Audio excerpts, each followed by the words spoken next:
Then they dissect their bodies and tell their mothers and fathers that they died of natural causes.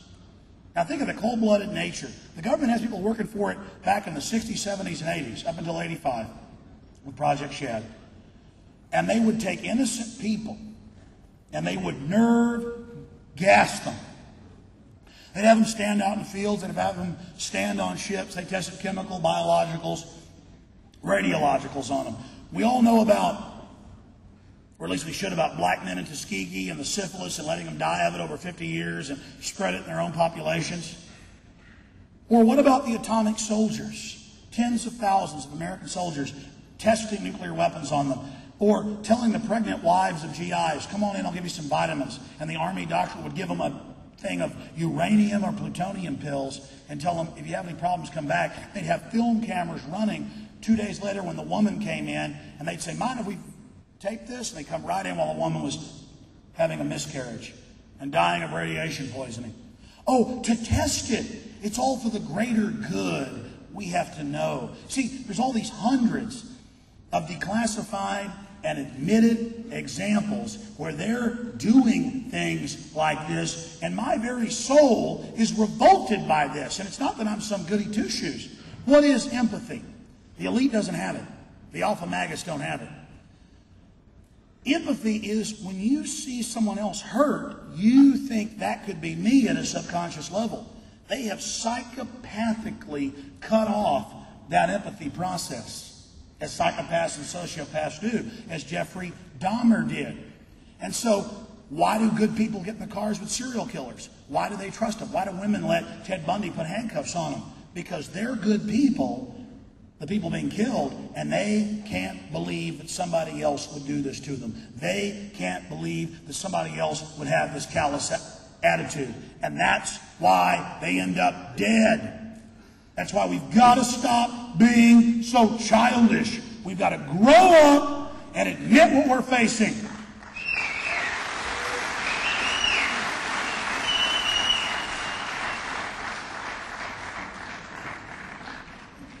I'm sweating like a pig. Ever since I went out to Dealey Plaza for like 5 hours today, somehow my sweat pores are on overdrive here. Austin's Texas. I am from Dallas, but we're all home here. No, but really, I mean, if I tried to sit up here and chronicle all the declassified, all the admitted instances of our own government killing us, it would take days, you see. But the media doesn't widely publicize it. It's there if you know where to look. But for the general public watching sitcoms, they know nothing about it. The general public can't find Iraq on a map, but they've got an opinion that it needs to be attacked. The general public knows nothing about Iran or Persia. The general public knows nothing about their own state's histories. The general public, 80+% of high school graduates, cannot tell you who the vice president is. We've gone from being the most informed, most aggressive, most dynamic people in the world to being the stupidest, the most slovenly, the most ill-informed. And why did that happen? Because when you get liberty, you get so much plenty. Your society becomes so successful that you then go into a decadent phase. And then you fall to tyranny.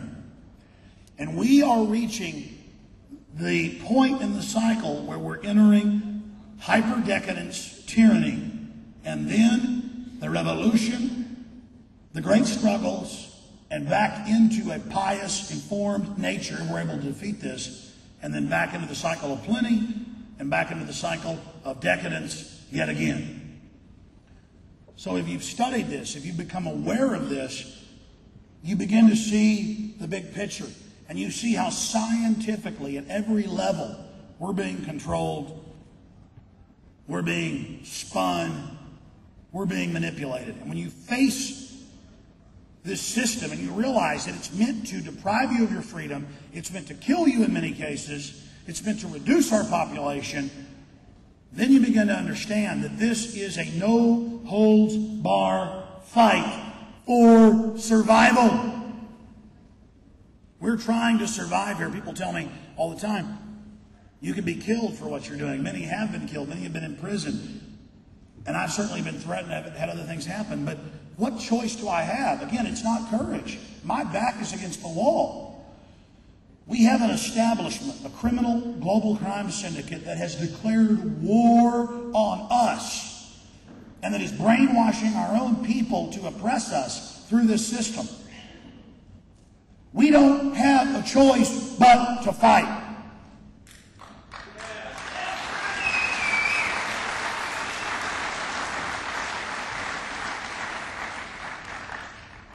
We don't have a choice in this. At least I don't see a choice. I guess we could go along with them and go quietly into the night. I, for one, have studied history, and I know how barbarous this world has been. And I know that the freedoms we've still got left dwarf any other country in the world. And I know that this precious jewel that is the United States is being ransacked and looted and vandalized in front of me by a bunch of arrogant scum. And I want to defeat them. I want to do more. I want to do more than just drive them off. I want to do more than just back them off. I want to expose every single one of them. I want to expose Henry Kissinger and David Rockefeller and the Bushes. And that pathetic German royal family that the British don't even know is German, the Saxe-Coburg-Gothas that sit in there like a bunch of despotic parasites sucking the blood out of Western world.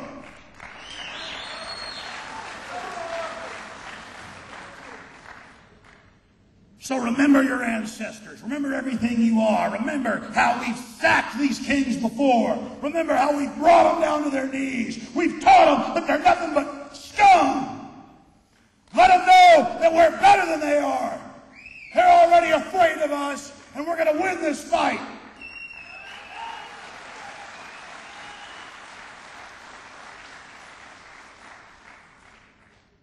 And let's remember the memory of people like John F. Kennedy, who stood up for the people and was killed. And let's not let his sacrifice go in vain. Because though they can kill our flesh and blood, they can never kill the idea of freedom and liberty and our destiny.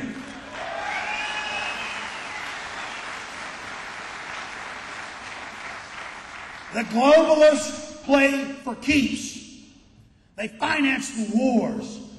They play Catholic off against Protestant, African off against African, Northern Ireland against Southern Ireland, black against white in this country.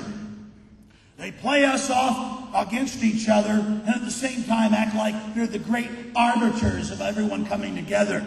They can't beat us when we're together.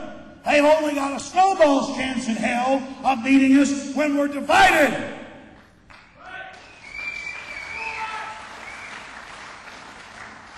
And I submit to you that we right now are unstoppable.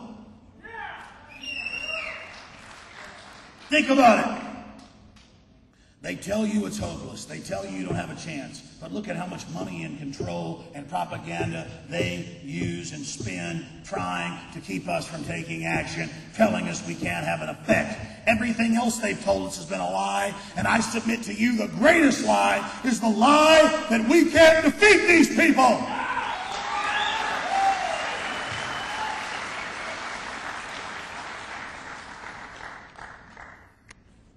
So in closing, and then we'll take some questions. All of you are leaders. All of you stand now in this moment in time. Many of you have already made the decision to fight the tyranny of the New World Order.